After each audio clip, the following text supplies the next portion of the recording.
ಬಾಯ್ ನ್ಯೂಸ್ಗೆ ಸ್ವಾಗತ.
ನಿಮ್ಮ ಹೆಸರೇನು?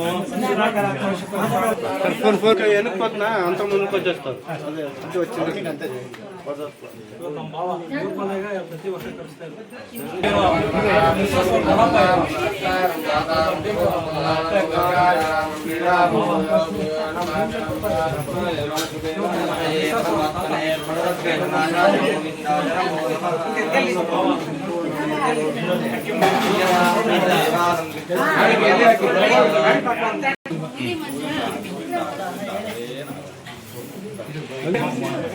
ಶ್ರೀ ಕೃಷ್ಣ ಪರಮಾತ್ಮಕ್ಕೆ ಜೈ.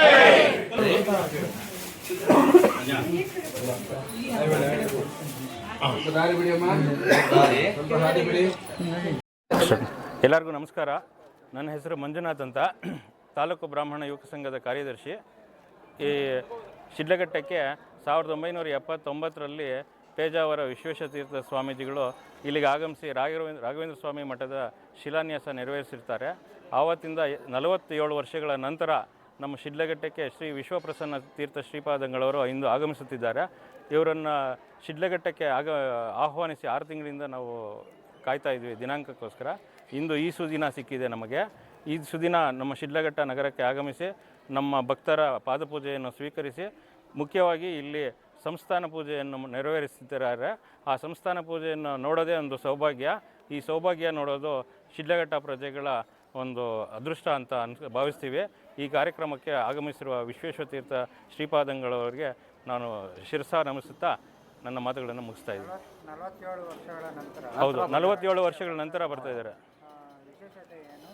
ಪಾದಪೂಜೆಯಿಂದ ಮತ್ತೆ ಶ್ರೀಗಳು ಆಗಮಿಸೋದೇ ಒಂದು ವಿಶೇಷತೆ. ಅವ್ರು ಬಂದು ಇಲ್ಲಿ ಪಾದಪೂಜೆ ಸ್ವೀಕರಿಸಿ ಪೂಜೆ ಮಾಡ್ತಾರೆ ಅಂತಂದರೆ ಶಿಡ್ಲಘಟ್ಟ ನಗರಕ್ಕೆ ಒಂದು ಅದೃಷ್ಟ. ಅದರಿಂದ ಬರುವ ಅದೃಷ್ಟ ನಿಮಗೆ ಮುಂದೆ ಶುಭ ಎಲ್ಲ ನಿಮಗೆ ತಿಳಿಯುತ್ತೆ. ಅವರು ಸ್ವಾಮೀಜಿಗಳು ಇಲ್ಲಿ ಶಿಡ್ಲಘಟ್ಟಕ್ಕೆ ಬರೋದೇ ನಮ್ಮ ಒಂದು ಸೌಭಾಗ್ಯ. ಅದಕ್ಕೋಸ್ಕರ ಆಗಮಿಸ್ತಾರೆ. ಉಡುಪಿ ಕೃಷ್ಣ ಮಠದಲ್ಲಿ ಯಾವ ರೀತಿ ಪೂಜೆ ನೆರವೇರಿಸ್ತಾರೋ ಅದೇ ರೀತಿ ಸುಮಾರು 700 ವರ್ಷಗಳ ಹಳೆಯ ದೇವರ ವಿಗ್ರಹಗಳಿಗೆ ಇಲ್ಲಿ ಸಂಸ್ಥಾನ ಪೂಜೆಯನ್ನು ನೆರವೇರಿಸ್ತಾರೆ. ಅದನ್ನು ನೋಡೋದೇ ಒಂದು ಸೌಭಾಗ್ಯ. ಇವತ್ತು ಪಾದಪೂಜೆ, ಶೋಭಾಯಾತ್ರೆ, ಪಾದಪೂಜೆ ನಂತರ ಸಂಸ್ಥಾನ ಪೂಜೆ ನಂತರ ಇಲ್ಲಿ ಗುರುಗಳ ಅನುಗ್ರಹ ಸಂದೇಶ ಇರುತ್ತೆ. ಆಮೇಲೆ ಫಲ ಮಂತ್ರಾಕ್ಷತೆ ವಿತರಣೆ ಇರುತ್ತೆ ಭಕ್ತಾದಿಗಳಿಗೆ. ಆನಂತರ ಭಿಕ್ಷಾನ್ನ ಸ್ವೀಕಾರ ಇರುತ್ತೆ. ಆನಂತರ ಶ್ರೀ ಕೃಷ್ಣಸ್ವಾಮಿ ದೇವಸ್ಥಾನಕ್ಕೆ ಭೇಟಿ ಮಾಡಿ ಹಾಗೂ 3 ಶಾಲೆಗಳಿಗೆ ಭೇಟಿ ಮಾಡಿ ಮುಖ್ಯವಾಗಿ ಪಾದಪೂಜೆ ಅಕ್ಷರಾಭ್ಯಾಸವನ್ನು ನೆರವೇರಿಸಿಕೊಡ್ತಾರೆ ಶ್ರೀಗಳು. ಎಲ್ಲ ಶಾಲೆಗಳಲ್ಲೂ ಕೃಷ್ಣನ ವೇಷ ಹಾಕಿದ್ದಾರೆ. ವಿಶೇಷವಾಗಿ ಗುರುಗಳು ಹೋಗಿ ಅವರಿಗೆ ಒಂದು ಅಕ್ಷರಾಭ್ಯಾಸ ಮಾಡಿ ಆಶೀರ್ವಾದ ಮಾಡ್ತಾರೆ ಮಕ್ಕಳಿಗೆ. 47 ವರ್ಷ ಆಗೈತೆ ಸ್ವಾಮಿಗಳು ಹೇಳ್ತೀವಿ.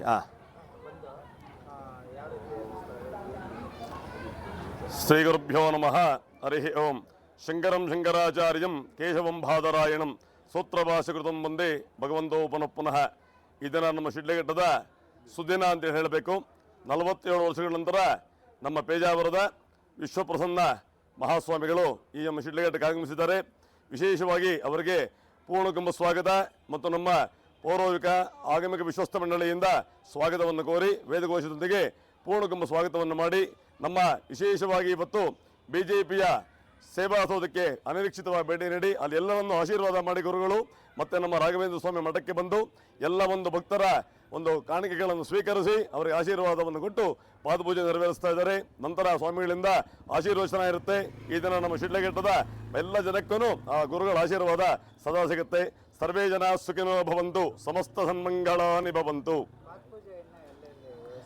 ಪಾದಪೂಜೆ ಇವತ್ತು ಸುಮಾರು ಒಂದು 10 ಜಾಗದಲ್ಲಿದೆ. ಅದರಲ್ಲಿ ವಿಶೇಷವಾಗಿ ರಾಯರ ಮಠದಲ್ಲಿ ಗುರುಗಳಿಗೆ ವಿಶೇಷವಾದ ಪಾದಪೂಜೆ ಮತ್ತು ಗುರುಗಳಿಂದ ಆಶೀರ್ವಚನ ಎಲ್ಲ ಭಕ್ತಾದಿಗಳಿಗೆ ಫಲಮಂತ್ರ ಸಿಗ್ತಾ ಇದೆ. ಎಲ್ಲರೂ ಇದನ್ನು ಸ್ವೀಕರಿಸಿ ಗುರುಗಳ ಆಶೀರ್ವಾದ ಪಡೆಯಬೇಕಾಗಿ ಸವಿನಯ ಪ್ರಾರ್ಥನೆ. ಜೈ ಗುರುದೇವ್. ಶಿಡ್ಲಘಟ್ಟದಲ್ಲಿ ಇವತ್ತು ಒಂದು ಹಬ್ಬದ ವಾತಾವರಣ. ಯಾಕಂತೇಳಿದ್ರೆ 47 ವರ್ಷಗಳ ನಂತರ ನಮ್ಮ ಗುರುಗಳು ಸ್ವಾಮೀಜಿಗಳು ಆಗಿರ್ತಕ್ಕಂತಹ ಶ್ರೀ ವಿಶ್ವಪ್ರಸನ್ನ ತೀರ್ಥ ಸ್ವಾಮೀಜಿಗಳ ಪಾದಸ್ಪರ್ಶ ಇವತ್ತಿನ ದಿವಸ ನಮ್ಮ ಶಿಡ್ಲಘಟ್ಟಕ್ಕಾಗಿದೆ. ಖಂಡಿತವಾಗಿಯೂ ನಾವೆಲ್ಲ ಧನ್ಯರು. ನಾವು ಬೆಳಗಿಂದನೇ ಸ್ವಾಮಿಗಳ ಆಗಮನಕ್ಕಾಗಿ ಕಾಯ್ತಾ ಇದ್ವಿ. ಕೆಲವೊಂದು ಕಡೆ ಅವರ ಪೂಜೆ ಇದ್ದರಿಂದ ಒಂದು ಅರ್ಧ ಗಂಟೆ ಲೇಟಾಗಿ ಬಂದರೂ ಎಲ್ಲರೂ ಸೇರಿ ಅವರನ್ನ ಸ್ವಾಗತ ಮಾಡೋದ್ರ ಮುಖಾಂತರ ದೇವಸ್ಥಾನಗಳಿಗೆ ಭೇಟಿ ಕೊಟ್ಟು ಹಾಗೂ ಆಯ್ದ ಮನೆಗಳಿಗೆ ಭೇಟಿ ಕೊಡ್ತಕ್ಕಂಥ ಕಾರ್ಯಕ್ರಮ, ಅಲ್ಲೆಲ್ಲ ಅವರ ಪಾದ ಪೂಜೆಯನ್ನು ಮಾಡ್ತಕ್ಕಂಥ ಕಾರ್ಯಕ್ರಮವನ್ನು ಎಲ್ಲ ಭಕ್ತಾದಿಗಳು ಹಮ್ಮಿಕೊಂಡಿದ್ದಾರೆ. ವಿಶೇಷವಾಗಿ ನಮಗೆ ಇವತ್ತಿನ ದಿವಸ ತುಂಬ ವಿಶೇಷವಾದಂಥ ದಿನ ಇವತ್ತಿನ ದಿವಸ. ಯಾಕಂತೇಳಿದ್ರೆ ನಮ್ಮ ಭಾರತೀಯ ಜನತಾ ಪಾರ್ಟಿ ಸೇವಾ ಸೌಧಕ್ಕೆ ಅನಿರೀಕ್ಷಿತ ಅದೃಷ್ಟದ ಭೇಟಿ ಅಂತಲೇ ಹೇಳ್ಬೋದು. ಯಾಕಂತೇಳಿದ್ರೆ ನಾವು ಮೊದಲು ಇದನ್ನು ನಿಶ್ಚಯನ ಮಾಡಿರಲಿಲ್ಲ. ಸ್ವಾಮಿಗಳು ಶಿಡ್ಲಘಟ್ಟಕ್ಕೆ ಬಂದ ತಕ್ಷಣ ನೇರವಾಗಿ ನಮ್ಮ ಸೇವಾ ಸೌಧಕ್ಕೆ ಬಂದರು. ನಮ್ಮ ಕಾರ್ಯಕರ್ತರು, ನಮ್ಮ ಮುಖಂಡರು, ಎಲ್ಲ ಸ್ವಾಮಿಗಳ ಭಕ್ತರು ತುಂಬ ಸಂತೋಷಪಟ್ಟರು. ಯಾಕಂತೇಳಿದ್ರೆ ಅದು ನಿರೀಕ್ಷೆ ಮಾಡಿರಲಿಲ್ಲ ನಾವು. ಖಂಡಿತವಾಗಿ ಇವತ್ತಿನ ದಿವಸ ಸ್ವಾಮಿಗಳು ಸೇವಾ ಸೌಧದ ಪಾದಸ್ಪರ್ಶದಿಂದ ನಾವೆಲ್ಲ ಧನ್ಯರಾಗಿದ್ದೀರಿ. ಮುಂದಿನ ದಿನಗಳಲ್ಲಿ ಆ ಸ್ವಾಮಿಯಲ್ಲಿ ನಾವು ಮನವಿಯನ್ನು ಮಾಡ್ಕೊತೀವಿ. ನಮ್ಮ ಶಿಡ್ಲಘಟ್ಟ ವಿಧಾನಸಭಾ ಕ್ಷೇತ್ರದ ಎಲ್ಲ ಬಡ ಬಾಂಧವರಿಗೂ, ವಿದ್ಯಾರ್ಥಿಗಳಿಗೂ, ರೈತರಿಗೂ ಒಳ್ಳೆ ಮಳೆ ಬೆಳೆ ಆಗಲಿ, ಅವಳು ಬೆಳೆದಿರ್ತಕ್ಕಂಥ ಬೆಳೆಗೆ ಒಳ್ಳೆ ಬೆಲೆ ಸಿಕ್ಕಲಿ, ಎಲ್ಲರ ಮುಖದಲ್ಲೂ ಮಂದಹಾಸ ಇರಲಿ, ಎಲ್ಲರೂ ಸಂತೋಷವಾಗಿರಲಿ ಅಂತೇಳಿ ಮನವಿಯನ್ನು ಮಾಡ್ಕೋತೀವಿ. ಮಠದ ಸ್ವಾಮೀಜಿಯವರು ನಮ್ಮ ಶಿಡ್ಲಘಟ್ಟ ತಾಲೂಕಿಗೆ ಬಂದು ಪಾದಸ್ಪರ್ಶ ಮಾಡಿ ನಮಗೆಲ್ಲ ಆಶೀರ್ವಾದ ಮಾಡಿ ಈ ಶಿಡ್ಲಘಟ್ಟ ತಾಲೂಕು ಹಚ್ಚು ಹಸಿರಾಗಿರಬೇಕು, ಒಳ್ಳೆ ಮಳೆ ಬೆಳೆ ಎಲ್ಲ ಆಗಬೇಕು, ಎಲ್ಲ ರೈತ ಬಾಂಧವರಿಗೂ ಸಹ ಒಳ್ಳೆ ಮಳೆ ಬಂದು ಚಿಕ್ಕ ವ್ಯಾಪಾರಸ್ಥರಿಗೂ ದೊಡ್ಡ ವ್ಯಾಪಾರಸ್ಥರಿಗೂ ಎಲ್ಲ ವ್ಯಾಪಾರ ಅಭಿವೃದ್ಧಿಯಾಗಿ ಜನರಿಗೆ ಎಲ್ಲ ಅಷ್ಟೈಶ್ವರ್ಯಗಳು ಸಿಗಲೆಂದು ಆ ಸ್ವಾಮೀಜಿಯವರು ನಮಗೆಲ್ಲ ಆಶೀರ್ವಾದ ಮಾಡಿದ್ದಾರೆ. ಇಲ್ಲಿ ಈ ರಾಘವೇಂದ್ರ ಸ್ವಾಮಿ ಮಠದಲ್ಲೂ ಬಂದು ಇವರಿಗೆ ಎಲ್ಲರಿಗೂ ನಮ್ಮ ಜನಗಳಿಗೆಲ್ಲ ಆಶೀರ್ವಾದ ಮಾಡಿದ್ದಾರೆ. ಎಲ್ಲರಿಗೂ ಸಹ ಎಲ್ಲ ಸಂತೃಪ್ತಿಯಾಗಿರಬೇಕೆಂದು ಪ್ರಾರ್ಥಿಸಿದ್ದಾರೆ. ಅದೇ ರೀತಿ ಧನ್ಯವಾದಗಳು. ವಿಶೇಷ ಏನು ಅಂದರೆ ಇದು ಶಿಲಾನ್ಯಾಸ ಮಾಡಿರೋದು ಪೇಜಾವರ ಶ್ರೀಗಳು 47 ವರ್ಷದ ಹಿಂದೆ ಮಾಡಿ. ಅದು 79ರಲ್ಲಿ ಅದಾದಮೇಲೆ 1985ರಲ್ಲಿ ಮಠ ಶುರುವಾಗಿದೆ.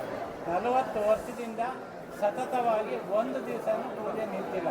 ಅಷ್ಟು ಇದು ಮಹಿಮೆ ಇದೆ, ರಾಯರ ಮಹಿಮೆ ಇದೆ. ಎಷ್ಟೋ ಜನ ಪವಾಡ ನಡೆದಿದೆ. ಅಂಥದ್ರಲ್ಲಿ ಆ ಪೇಜಾವರ ಶ್ರೀಗಳು ಇಲ್ಲಿಗೆ ಬಂದು ಎಷ್ಟೋ ಜನ ಪಾದ ಸೇವೆ ಮಾಡಿಸ್ಕೊಂಡು ಅವ್ರ ಪೂಜೆ ಈ ಮಠದಲ್ಲಿ ನಡೀತಿರೋದ್ರಿಂದ ಇದೇ ಥರ ನಿರಂತರವಾಗಿ ನಡೀಲಿ ಅಂತ ನಾವು ಕೇಳ್ತಾ ಇದ್ದೀವಿ. ಈ ದಿನ ಶಿಡ್ಲಘಟ್ಟ ಪಟ್ಟಣದಲ್ಲಿ ಬಹಳ ಸಂಭ್ರಮದ ದಿನಾಚರಣೆ.